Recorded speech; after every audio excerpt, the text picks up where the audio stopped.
From Chabot College in Hayward, California, I'm National Recruiting Analyst Brandon Huffman alongside fellow National Recruiting Analyst Greg Biggins, recapping the skill positions at this weekend's Oakland Nike football training camp. 3 players had already been selected to the opening from this group, all quarterbacks: Brian Lewerke, Travis Waller, Blake Barnett. 3 more guys are joining him from the skills, but only one on offense, Trent Irwin, a guy we've been seeing at these Nike camps for several years, but Trent punched his ticket to the opening. He'll be joining his teammate Brady White up there in Beaverton.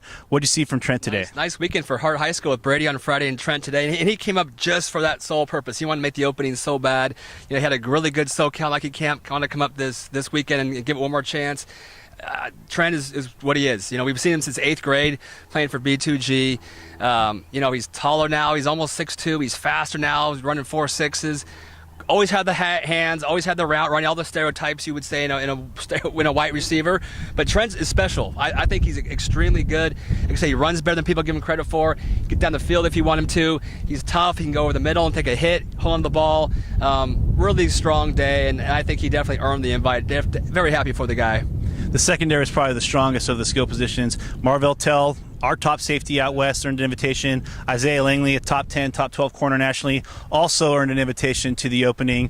Marvell didn't get to go to the LA camp, so he came up today. Was probably the most impressive looking safety we saw. And then Isaiah was a guy that we've seen quite a bit on the 7-on-7 circuit, but here working out at DB, both those guys punched their ticket to Beaverton. Yeah, I mean, Marvell, like you mentioned, all the ability. He's about 2 inches taller than he was last year. He's put on some weight, but he's still as athletic, still as quick twitch.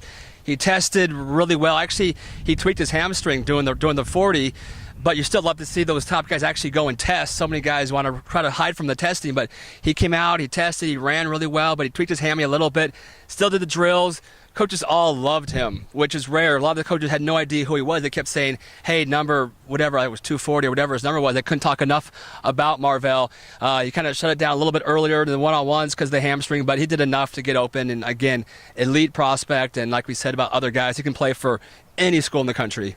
Steven Johnson's on the bubble for the opening. He worked out playing corner and playing receiver today. Also, the running backs, Bolu Run For Me, Kirk Johnson were probably the 2 best prospects from the running back group. Bo Bisharat from Carmichael Jesuit earned the MVP. Kirk Johnson got the Spark MVP, and the future Texas Longhorn looked very good, looked the part. What were your impressions of Kirk Johnson and Steven Johnson, and even Colin Johnson, the Johnson, and Johnson? Yeah, and Steven's not related to the other 2 who are going to UT.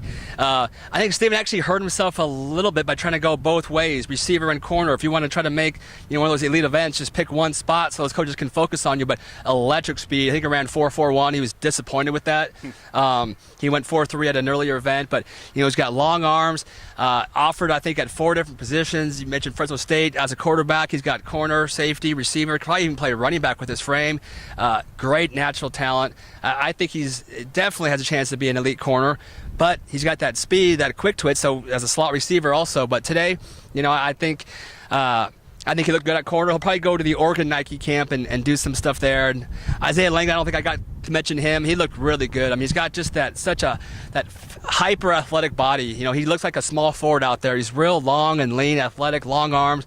He can run, break on the ball. He's got good ball skills. He's competitive.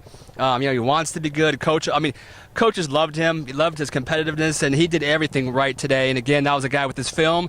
And today, he was an easy call. The Johnson boys are both really good. Kirk and Colin. Kind of funny, you have Colin out there who's 6'3", and he just looks like an NFL receiver. And the joke was he'll catch more balls today than his whole high school career because he only throw the ball on his high school team twice a game or so. But elite prospect because of that height and speed and hand, natural pass catcher. Kirk Johnson, like his film a lot, going to UT. Size, inside, outside guy. Both those guys are all really good prospects. 3 guys punched their ticket today: Isaiah Langley, Marvell Tell, and Trent Irwin, joining 3 quarterbacks here that are already headed to Beaverton, and Brian Lewerke, Blake Barnett, and Travis Waller. We'll have plenty more coverage from this weekend's Oakland Nike football training camp all week on Scout.com.